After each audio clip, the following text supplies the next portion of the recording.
Very welcome to today's webinars, where we will discuss how to accelerate climate tech. And my name is Magnus Nilsson, and I am the CEO of Glava Energy Center. And my name is David Glad, and I'm in charge of the startup initiative, which is called StartFuze, where we work with climate tech startup, corporate innovation, and even scale-ups. And so today's webinars, we have 4 guests who will present their kind of how they're working, how to accelerate companies and kind of their journey in this area, which are very interesting to learn about. So I think I'm looking forward to learn more about their experiences. And right now we are in a pilot phase with our startup initiative. So we're actually trying to learn ourselves, and we really want to hear from you guys out there. What can we learn from growth journeys? Does the ecosystem work with supports to start up and scale up? What's good? What's missing? So that we can adopt our services. Pretty much the overall vision for why we do this. And the 4 speakers that we have today is first Tommy Strömberg, who's a serial entrepreneur within solar technologies, has done a couple of growth journeys, and he will tell us about 1 or 2 of them in a while. And then we'll have Björn Jernström, who is the founder and CTO of Ferroamp, which had a very exciting journey lately. Is that right, Magnus? And after Björn, we will listen to Anette Rhudin, who was the initiator of Navigator, which is basically scale-up and growth initiative, mostly for established companies. But I think it's quite interesting to see how can we use that and these learnings in the scale-up world as well. And then we finalize with Klas Granström from Karlstad Municipality, and he will tell us about their initiatives, how they will enable growth with startups as well. So that's pretty much the speakers today. Yes, and this webinar, we are running it in a pre-study we're doing now, financed by the European Regional Development Fund. So it's a pre-study project, and we are recording this so we can share the experiences also afterwards.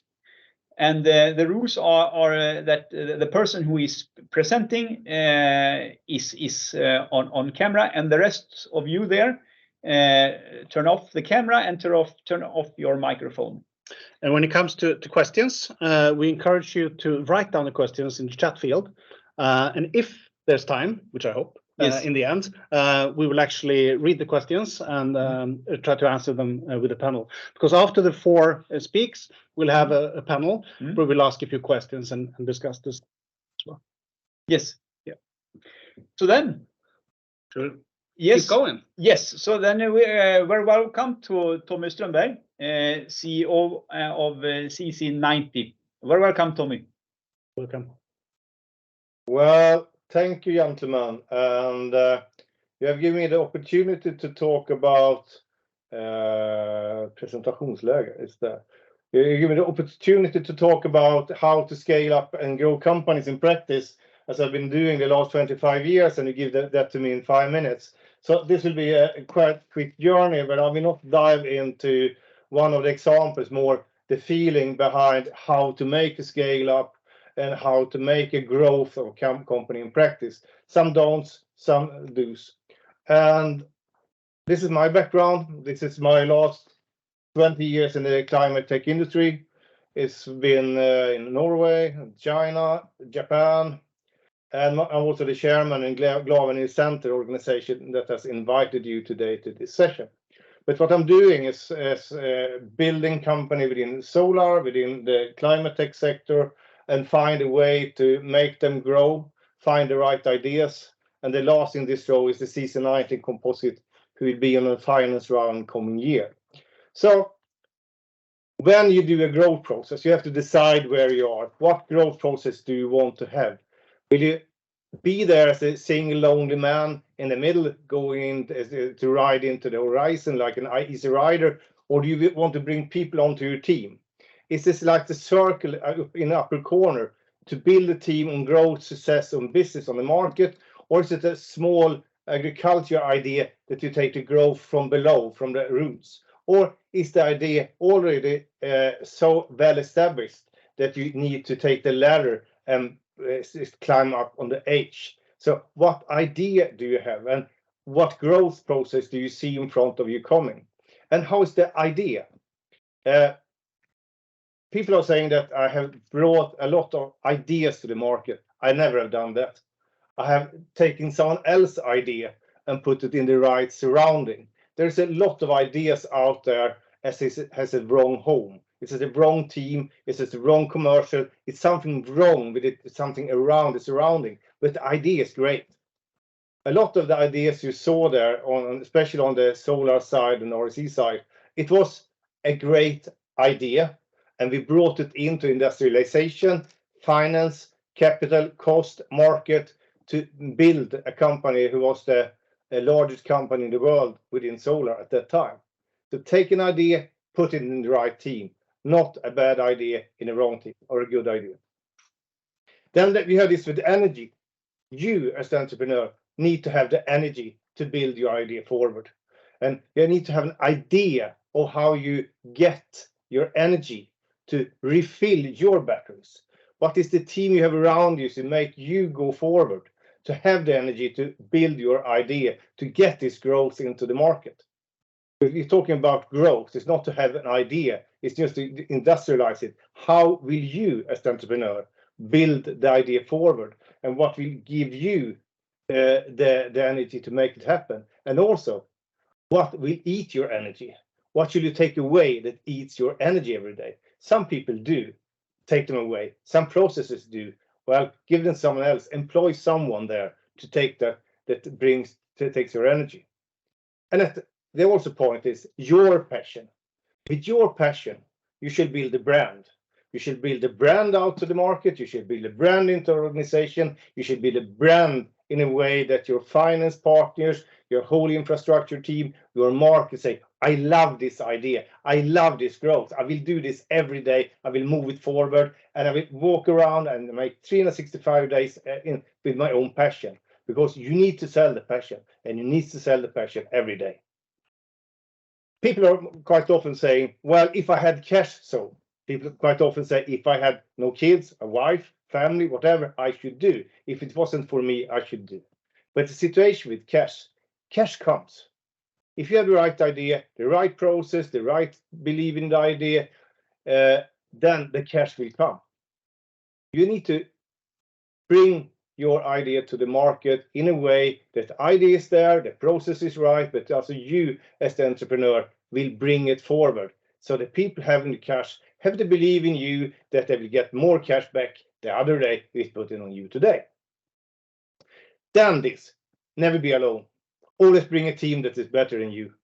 You are only the guy that are the project manager leading the team forward. Always bring the best into your table. Pay them well, get them up and running, have an option program, whatever. Bring the team, bring in the best on the market to make it. You are never alone. And this will give you the energy that people will do your job. So together, I hope I'm on the right side of time schedule. So build and control your own equity story. Develop the brand. It sounds easy. It's just to go out there. I want to have this processed product on the market, but you have to build every day with passion. And you need to understand your business case. What are you selling to what market and when? And if you do that, you can bring people on your road to make it happen. And this with the brand, it's a critical driver for you, the internal pride and the external enthusiasm. And you hire a staff immediately, because you not have time to move the bike and up on the bike again, because then the train has left. Raise cash when you can, not when you want. Raise cash when you can, not when you want. And, well, the illusion is not the end of the world. Okay, it's a build of a sort of large cake, but if you fill your pocket with debts, and the day you need more money, those people who say, well, you don't need more cash. Expect delays. It takes longer time. And it will be not exactly the way you planned. But have a plan so you know when you deviate. Never over-deliver. Deliver on promise. Sorry, never under-deliver. Always over-deliver. Keep your promises to the market. And don'ts. Don't use don't so much. Just do. Don't stop. Find your way. Find your energy. Always say the light and the horizon. Tell the people where the horizon are. Don't stop, listen and learn. There's always someone to learn to. But sometimes don't listen to everything you hear, because there's always bad guys on the road. Or don't stop, encourage your team, because the team is doing their job, and never run out of cash. So thanks for listening. That's just my road. This is what I've done. And the guy walking into the horizon is the Innos man. He is walking there as an easy rider every day on new targets and new investments. Thank you for me. Thank you, Tommy. I think it's amazing how you can squeeze in 40+ years of experience into 5 minutes. Obviously, you should need an hour to share these golden nuggets. I think it was fantastic. And I think one of the takeaways on what you mentioned here now is the team, right? How important it is to actually not necessarily be the smartest one in the room. You have to have people around you that can do things you cannot do. I think that's one of the important things. So thank you very much for that. And if the audience have questions, please feed the questions into the chat field for Tommy, and then we will see if we have time to answer them in a little while. All right, shall we move on? Yes. So now it's time for Björn Jernström, who will make a great journey with this company, Ferroamp. And Ferroamp has been, I think, a member for Glava Energy Center since at least 10 years now. So it's very it's interesting to from outside see the journey, and now it's very glad to have you here to present your story of the journey. So welcome, Björn. Great, thank you. I'm really happy to be invited, and also thanks to Tommy for his presentation. I think you captured a lot of the things that I would like to say, but I will anyway give you sort of our view of the journey with Ferroamp. And let's just hear that. So my name is Björn Jernström. I'm the founder, and today I'm acting CTO of the company. So I'm focusing more on innovations and technology and partnerships and things like that. I founded a company in 2010. Basically, it was an idea how to reduce grid costs when you charge your car. But then along the journey, a lot of things has happened, and last year we had a turnover of a little bit more than 200 million SEK, and we have grown quite rapidly over these years. One of the things which I think is really important when starting your business is your first customers. And one of our first customers was actually Glava Energy Center.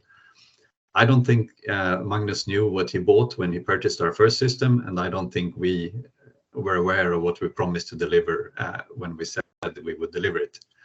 But anyway, we learned a ton of new things. We had a lot of trips, we lost a lot of money, but this is really important steps, because when you meet the market, when you face the customers, that's when you learn if your product flies or not, and you can see how to modify it. And I think this was one of the things that Tommy said as well, that there will be delays, there will be changes, but you just have to, you don't know about this until you have tried. So I think that going out there, finding your first customers is really important, and trying. And this picture is actually from one of our first installation trips in Glava Energy Center. The second thing, which I think is something that has helped us, is that we have been on a growing market. I mean, since I started the company, solar energy has grown tenfold, and that helps a little bit, because you don't even need to gain market shares. You just need to be on the market, and then the growth of the market will help you.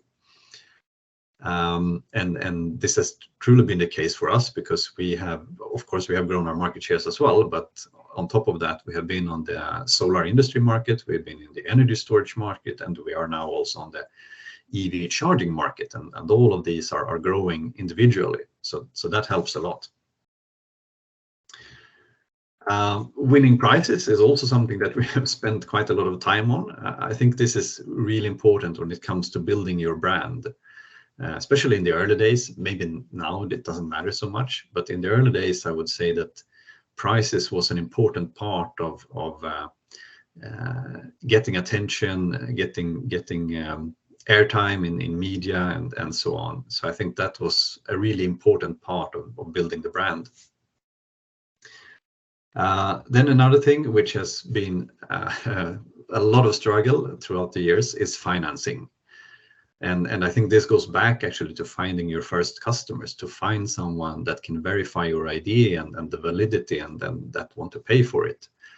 But in lack of those customers, you need external financing. And that is something which has taken a lot of time. We have done essentially everything you can think of when it comes to financing, from public grants and business angels and crazy project ideas, some things which you will regret afterwards, but you have to try. And there is no sort of fancy solution or there is no universal solution. So you have to try a lot of different things. But then I would say at the end of the day, some of the things which are most important, just as Tommy said, is finding the right people. I've recruited quite a lot of the people that you see in the photo here, but I would say that still, after all these people, I am maybe starting to get a little bit of grasp of it, but it's really difficult to find the right people. And it's also so that in one phase of the company, you need one type of people, but that may not be that good fit when the company grows. So you need different skill sets depending on whether you're an early startup or a scale up or when you become an industrial company. So there are different skill sets needed. So I think that recruiting the right people is really crucial to scaling your business. And that's it. That's our journey in a really short form. Thank you very much, Björn. I think that was very insightful. And touching on what you mentioned, you have the startup phase, you then have the scaling phase, the scale up phase. You need different skill sets to map those different stages. I think that carries over quite well to what we're going to talk about next, because we're moving over now to Anette Rhudin at the Navigator Foundation. And she's focusing, and Navigator is focusing on exactly that. How can we focus on the scaling part and the growth part? And we don't know so much about growth compared to startups. So I think this what you're doing is very important and very interesting. Welcome, Anette. Thank you. Thank you. Can you hear me? We can hear you. Yes. Yeah. My name is Anette Rhudin, and I'm a business developer and chairman of the Navigator Foundation. And in 5 minutes, I'm going to tell you a way to boost growth by investing in entrepreneurial skills. Do you know that entrepreneurs have a great need of control? A need that makes it difficult to scale up company because the bigger it gets, the greater the burden on the entrepreneur's everyday life will become. It goes quickly from a startup with a solid plan to finding yourself in an operational everyday life where the strategic management skills do not exist. Navigator has proven several times that competence, capital, and the combination are the success factors for growth. Navigator won and became best in Europe 2017 in investing in entrepreneurial skills. The growth results were astounding, and in 2022, we still stood as best practice in EU. And yes, we know that if we invest in entrepreneur skills, things happen, because in the smaller companies, growth cannot happen unless there is a growth leader who feel motivated to scale up. We invest by matching 4 external competencies that follow the entrepreneur for 2 years. This is not a quick fix, but a lot happens in the meantime. These 4 should not be advisory consultants, they should be questionnaires with their own experience of entrepreneurial journeys. Then we know we want people that have been in both the darkest valley and the brightest peak. We match 4 people, 100% based on the entrepreneur's existing situation. And we make sure that all perspectives are with us. So it's both financial, customer, process, and development.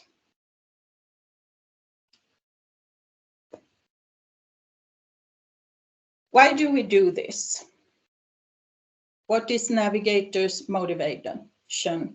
Well, Sweden is in a situation where we lock 96% of all registered company in a box.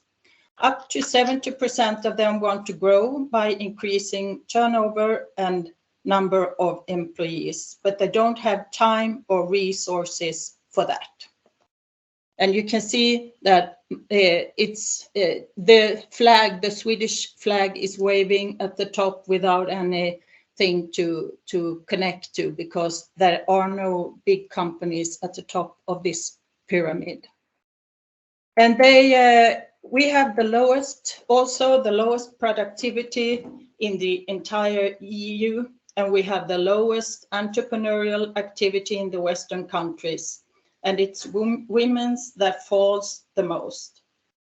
Which companies have the lowest productivity? Yes, of course, companies with less than 10 employees. Profitability is also the lowest in this segment, and this makes it difficult to grow organically. So external competencies are required to make it possible to build a sustainable company with strategic management processes, knowing where you want to go and how to do it. After the competence, you need capital, and venture capital reaches very few companies. And in this case, we are talking about healthy capital, not risk capital.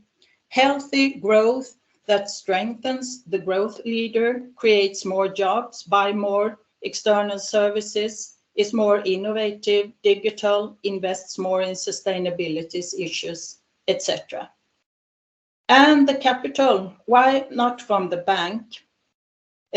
But here we have to change. We cannot bind the entrepreneur with house and home for something that society benefits the most from.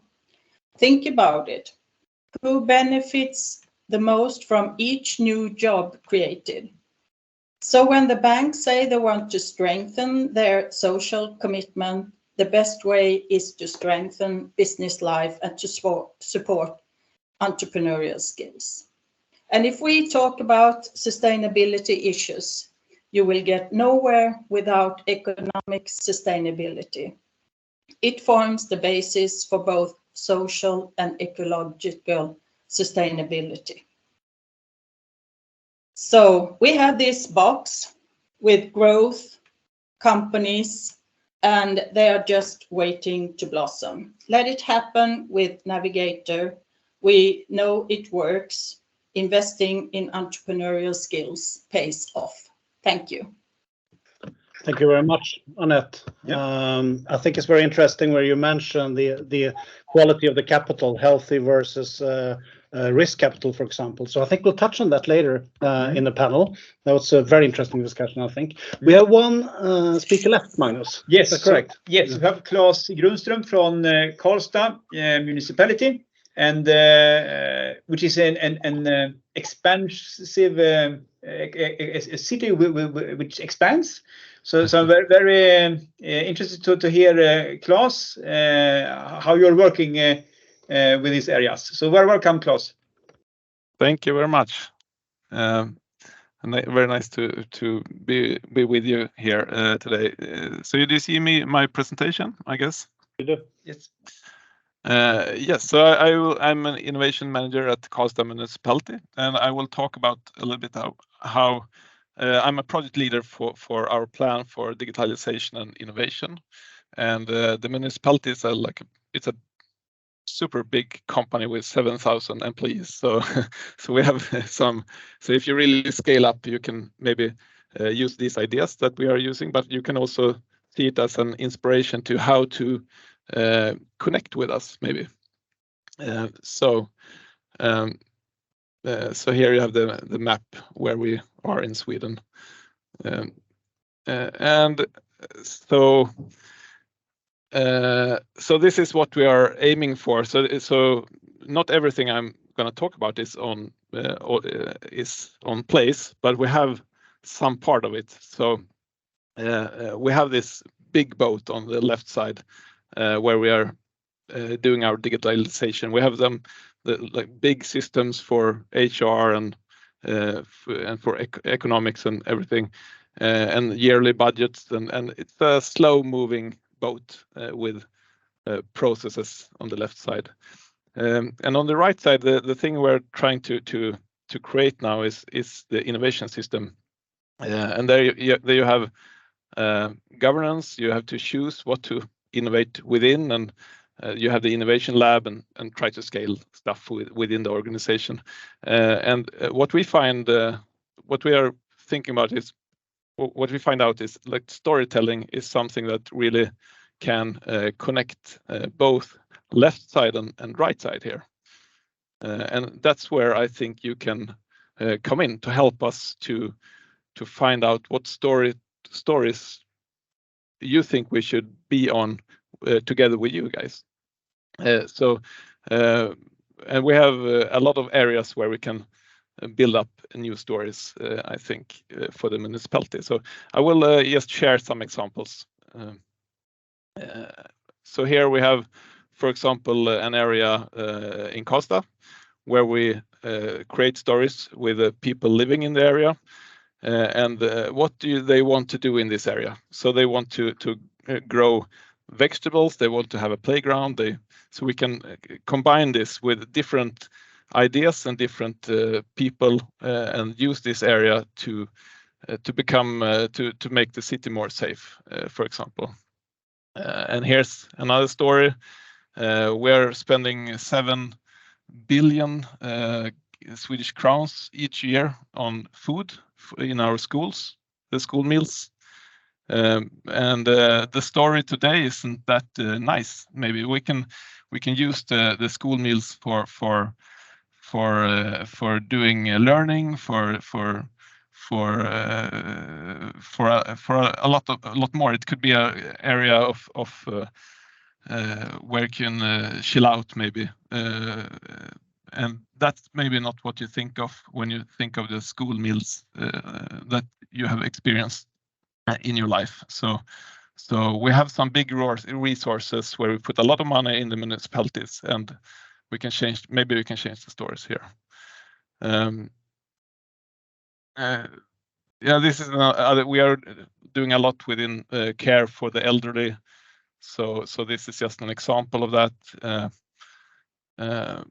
And we are at the moment doing innovation. What you call it? Upphandling in Swedish. Yeah, I'm not gonna go into this example. It's but so what we are trying to do is trying to make new stories for the city, and there's a lot of places in the school within the areas that we own, and with the facilities that we have, that we can create new stories and see how Karlstad should look like in 10 years. And we have some great example in the world, like Toyota is building a new city from the ground, and they are building Toulouse in the US, where they are rethinking the whole city and how the city should work. And if we do that with Karlstad, maybe we don't take the biggest step today, but maybe we change something small because we have these stories with us. So maybe we change how we build our solar panels, for example. So this is California, where they build the solar panels on the channels to save water and also to get electricity. So if we have these stories, we change the way we are doing things today, and the small steps makes a big difference in time. Yeah. So I don't know the time, but I know it has to be quick. Yeah, all right. Thank you very much. And I just want to touch on what you mentioned on the public procurement part. That I think personally that you're very innovative in Karlstad Municipality when you have the demand-led public procurement, where you actually enable smaller companies to get paid to be able to follow a purchase process. And I think that's extremely innovative. What you're doing. It's very interesting. Yeah, we can look a little bit on that example, I think, if I have the time. Sure. So we have, you can see on the left down side here in English, then Karlstad is looking for a digital service that will increase the city's accessibility. So as you see on the date, it's out now. So we have, this is a procurement. So where you will not get money at the first meeting actually this time, but the difference is that we are gathering insights with the companies. So we are inviting companies to create insights on the problem that we have, and when as time goes, we are choosing what kind of solutions that would work the best.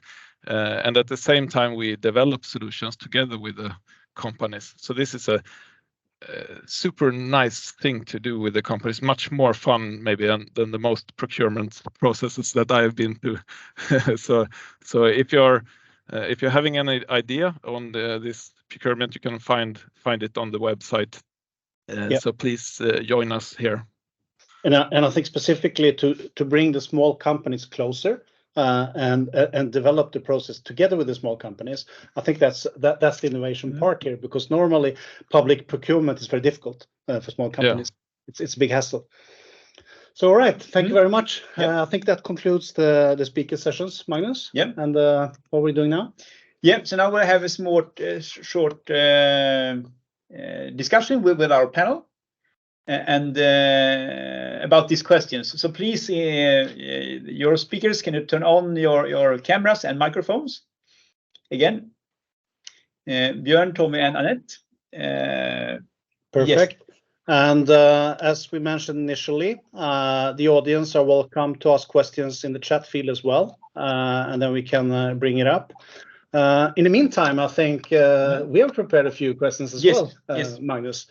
Shall I shoot the first one? Yes, please. Yeah. And basically, the question is, what's the biggest challenge today for growth? What would you consider to be the biggest hurdle to get the growth journey to start? So I'm going to let all of you have a shot at that. So starting with you, Tommy, what would you say is the biggest challenge? What's the biggest hurdle? Exactly. Well, what's the biggest hurdle? The spontaneous answer is always lack of cash. Yeah. That's a spontaneous answer, but my experience is that if there is enough good idea and it's planted in the right surrounding, then it will always find its cash somewhere on the market. So the biggest hurdle is always to bring the idea to a state where someone else can pay something into it. We heard Björn there telling that the first hurdle was to sell the first Ferroamp system, and he walked through the Glava Energy System field. We made something, we built something together so he could show his product. And there suddenly one day, someone was willing to pay for a Ferroamp system. And that day, it was one thing, it was the cash, but also there was a day when he had managed to build a system that he could communicate to the market that had a value. So I think the biggest hurdle is to find experienced entrepreneurs that are willing to place themselves in a team and give away something in the beginning to be able to build a product into the market. Great. And Björn, does that resonate with your experiences as well, or what's your experience here? Yeah, I agree. Cash is always an issue. Although from our perspective right now, it's actually cash is not the problem. It's rather to find the right people. And I mean, being in this industry with electrification and renewable energy and energy storage, this is something which essentially a large part of other industries as well are converting to electrifications. So I think that finding good people in that field is really tricky today. Okay, thank you. And Anette, you're virtually living this life every day with Navigator. What's your experience? Yes, as I said before, competence, capital, and the combination. And we have such a low productivity in Sweden. The government just had a commission to take that question to a higher level. So I think we need to have more companies that have more than 10 employees, then things will happen. Because if there are more than 10, they are more productive and they're investing more, they are innovative, digital, sustainability and everything. So more than 10 employees and competence, capital, and the combination. And a navigator as of course for scale-up companies, of course. And Klas, obviously this is not something you perhaps see every day from your perspective, but do you touch on it sometimes? Yeah, we work with some. But so I'm just thinking for my own. I've been doing this trip for my on privately, but so that was my problem. Biggest problem was keeping up the fun actually, because you have to do a lot of shit work, kind of like you don't want to raise money, but you have to. You don't want to hire people, but you have to, and you don't want to doing the economical stuff, but you have to. So that so in combination with finding the people that actually want to do that other stuff, again, it was my biggest problem, I remember. Okay. All right. Thank you. Obviously, we have a lot of questions here, Magnus, and so little time. So I don't think we will have the chance to let everyone comment on every question, but we can perhaps throw out a general question, and then whoever wants to can catch the question. And the next question here is, how does the climate look like right now for access to growth capital? Anette, you were in there mentioning healthy capital contra ventures. So perhaps you want to elaborate a bit on that? Yeah, we have the banks. I should say that the saving bank, the Swedish Saving Banks Union, are the owner of the foundation. And that's because we think the banks have a great deal to make it possible for these scalable companies to have money. And but we need to change a little bit so it's easier to get the money and not so expensive. And you shouldn't be the society will have so much more out of it if we can make growth, so it's worth the money. Yeah, I'm quite sure that Björn and Tommy, you both agree with me with the fact that growth can be very expensive. It costs money to grow a business. Hence, you need access to venture capital, whether you want it or not sometimes, as you also mentioned, Klas. So in general, right now, I mean, the climate for venture capital is quite tight. The money's there, but people are not investing the same way they used to. So what would you say is the situation right now for ClimateTech and green tech? Is it different? Is it still happening, or is it following the big mega trend that people are a bit tight right now? Tommy or Björn, anyone of you want to comment on that? I would say that right now the situation is extremely tough. I mean, the banks are much more or much less risk. They really want to avoid all kinds of risks. So I think that banks are, unless you have a really low risk business plan that with and you have some guarantees, then maybe. But when it comes to venture capital, I think they are also really hesitant in investing right now because of the general market situation. I'm also there. And then is it a market situation, Björn, or is it a feeling?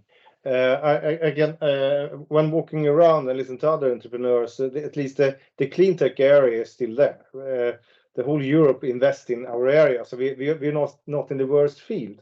The banks are a little bit more on the risky side, and the investors, they are also human beings. These human beings that have got a higher interest on their private economy, and the private economy, the way investors treat their private economy is also bleeding over in the way they are treating their investments. So they are a little bit more reluctant and it would laid back. So it's a little bit more difficult. We have an investment case in CC90 Composite coming year. It's a new company, and well, it should be interesting to see what we can do with this 2024. Interesting. And my question is also, what about the support ecosystem? Because now we are here working to develop it further. Is it an area you see that there is a lack that need to be developed in that area?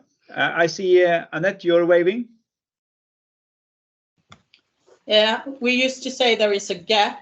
We have a lot of money for startups, incubators, but when it comes to scale up companies, there is nothing in Sweden. And then you have mature big companies. But between there, do you know of 27 billion Swedish government just use 3% for 96% of all registered companies. Right. So right. We need to do something about that gap.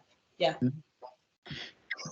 And Björn, I mean, you're being also, I think, in both incubators and this area. In your journey, your experience in using the support system, what is your kind of feedback or experience about that? I think that, I mean, in our field of business, when it comes to renewable energy and energy, I would say that my impression was that, I mean, we haven't used these support systems in the last years, but when we did, I would say that I was maybe a little bit surprised about the many different opportunities that we had. I mean, we've been part of, we've been receiving grants from the Energy Agency, from Vinnova, from Tillväxtverket. We have been part of the Kick-In Energy Incubator. We have been working with you. So I think there is, and we have grants from the European Union. So my impression is that in the energy field, there has been a lot of different support activities, which has helped us where we are. Mm-hmm. Interesting. Anette, are you raising your hand or clapping? Clapping. Yeah. All right. So I think we're reaching the end. Yes. And I mean, now Glava Energy Center, we've been very good in the early innovation phases, and now we're strengthening. We're also trying to create our own incubator called StartFuze. So this is a journey which we invite you all to be part of. So I mean, this is part of our journey now. So I mean, kind of communicate with us if you have if you are innovators out there that want support. And I mean, we have LinkedIn, we have our webpage, and you have our contact details there. So we are there for you. Yep. And we are also very interesting to develop our process there. We're looking for all the stakeholders in the innovation ecosystem to partake in this. Everything from entrepreneurs, intrapreneurs, even from bigger companies who has ideas they want to break out from a corporate, for example. We're looking for investors, even municipalities and government sector, because we think that working together is really where we can make things happen and make a difference. Yep. And right now we have a plan on 3 legs in the startup lab. The first is an incubator with the ClimateTech focus, but also, like Anette was mentioning, we really want to focus on growth and focus on scale-ups because we think this is a big gap there. And finally, also the corporate innovation track as well, working with bigger companies. So with that, I say thank you very much for joining us here today, and thank you to the speakers and the panel. Thanks a lot for your invaluable feedback. And see you back there. Very welcome. I'm very excited to meet you again on our journey. So see you there again, and thanks for today. Thank you.